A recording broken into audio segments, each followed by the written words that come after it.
Guys, welcome back to our channel. मैं दिलनशी आरजू और उम्मीद है कि आप सारे लोग बहुत अच्छे होंगे। मैं भी बहुत अच्छी हूँ। ईद गुजर गया है, अब नए नए अपडेट्स के साथ हम फिर से आ रहे हैं। और अभी हाल ही में CUET PG के सारे एंट्रेंसेस हो गए।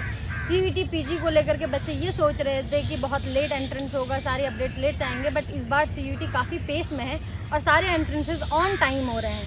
तो CUET का 7 अप्रैल के टाइम 5 अप्रैल को आंसर प्रोविजनल आंसर की आया था और आपके चोजन आंसर की आया था। जो आपने आंसर टिक किया वो और जो CUET ने आंसर अपना करेक्ट बताया वो।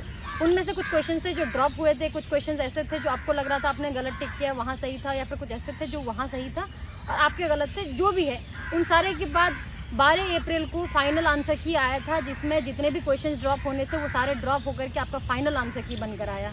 उसके बाद 12 अप्रैल को ये न्यूज़ दिया गया था चेयरमैन के द्वारा कि 10 बजे तक आपका स्कोर कार्ड आ जाएगा, बट स्कोर कार्ड 10 बजे तक नहीं आया था। तो वो स्कोर कार्ड आज सुबह से रिलीज़ हुआ है और सारे ही लोग स्कोर कार्ड को जानने के लिए बहुत ज़्यादा उत्सुक हैं।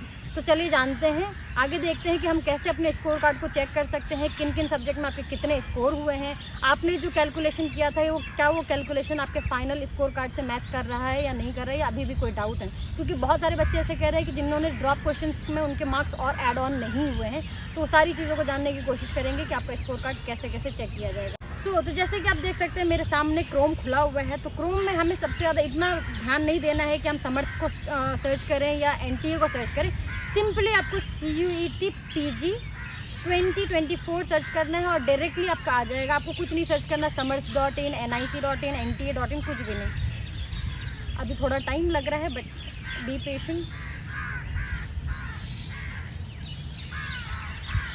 जैसे कि आप देख सकते हैं मेरे सामने CUET PG का पेज खुल चुका है। तो हम सबसे पहले सारे लोगों के पास अपनी अपनी एक लॉगिन ID होगी। हम अपने अपने लॉगिन ID में जाएंगे, वहाँ से हम अपने ID को लॉगिन करेंगे, उसके बाद पता चलेगा।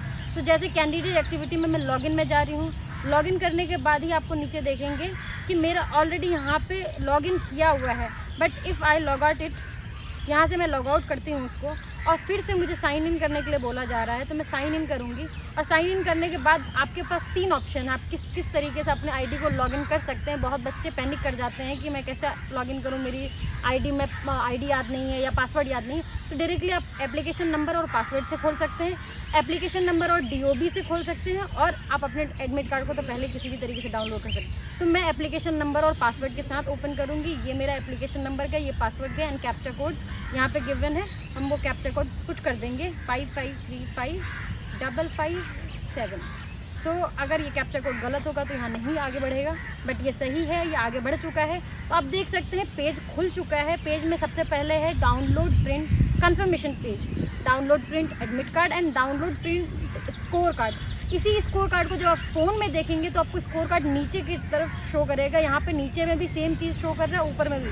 तो आप दोनों जगह से कहीं से भी डाउनलोड कर सकते हैं। मैं जैसे ही डाउनलोड पे टैप करूँगी, मेरा स्कोर कार्ड डाउनलोड हो चुका होगा और वो डाउनलोड मैं किसी भी फॉर्म में देख सकती हूँ, PDF फॉर्म में, किसी भी फॉर्म में। यहाँ सारी चीज़ें मेरे सारे इन्फॉर्मेशन के साथ, मेरे पर्सनल डिटेल, मेरे फादर्स नेम, मदर्स नेम, सारी चीज़ें, जेंडर एंड कैटेगरी, सारी चीज़ें यहाँ लिखी होगी। और साथ ही साथ जिन जिन पेपर को मैंने दिया है उन पेपर के स्कोर्स बताए जाएंगे।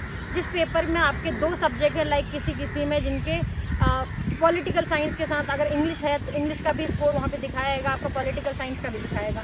आपने अगर मास कम्युनिकेशन एंड जर्नलिज्म दिया है तो उसका आपका मार्क्स दिखाएगा। इसी तरीके से आप कोई भी सब्जेक्ट ले लें, हर सब्जेक्ट का अपना अपना एक कॉलम बना हुआ है। उस कॉलम के सामने उस सब्जेक्ट का स्कोर, सब्जेक्ट कोड लिखा है, सब्जेक्ट नेम लिखा है, एंड देन स्कोर लिखा है। उसी स्कोर को वर्ड फॉर्म में भी लिखा हुआ है। अभी तक स्कोर कार्ड चेक करने की यही एक तरीका है। स्कोर कार्ड को जानने के बाद आप पूरी तरीके से अपने स्कोर जान सकते हैं। उसके बाद आप काउंसलिंग के लिए आप तैयार हो सकते हैं कि आपका स्कोर कौन से कॉलेज के काउंसलिंग से मैच कर रहा है। हो सकता है कि top scoring student top colleges में जाएंगे, बट कुछ कॉलेजेस ऐसे होंगे जो टॉप स्टूडेंट्स को तो लेंगे, बट वो टॉप स्टूडेंट टॉप कॉलेज में जाएंगे तो दूसरे कॉलेजेस फ्री हो सकते हैं। तो आप अपने स्कोर कार्ड से अपनी काउंसलिंग उसी बेसिस पे कीजिएगा, हर जगह पैसा फूकने की ज़रूरत नहीं है। तब तक के लिए थैंक यू सो मच। अगर आगे आप कोई और अपडेट आती है तो मिलते हैं अगले वीडियो में नए अपडेट के साथ। हो सके तो अगर ये अगर ये वीडियो आप लोगों को पसंद आई है तो लाइक कीजिए। अगर कोई डाउट है, कोई क्वेरी है तो आप कमेंट कर सकते हैं या कांटेक्ट कर सकते हैं, जितने भी कांटेक्ट नंबर गिवन है। और इस वीडियो को ज़्यादा से ज़्यादा लोगों तक शेयर कीजिए, जो CUET PG दे रहे हैं दिए हैं उनको भी, और जो CUET UG देने वाले हैं उनको भी। और इसके अलावा जामिया, JNU, ANU से संबंधित जो भी जानकारी जानना चाहते हैं उनको भी ये वीडियो शेयर कीजिए। ज़्यादा से ज़्यादा लोगों तक शेयर कीजिए और अपना प्यार हमें दिखाते रहिए। Thank you so much.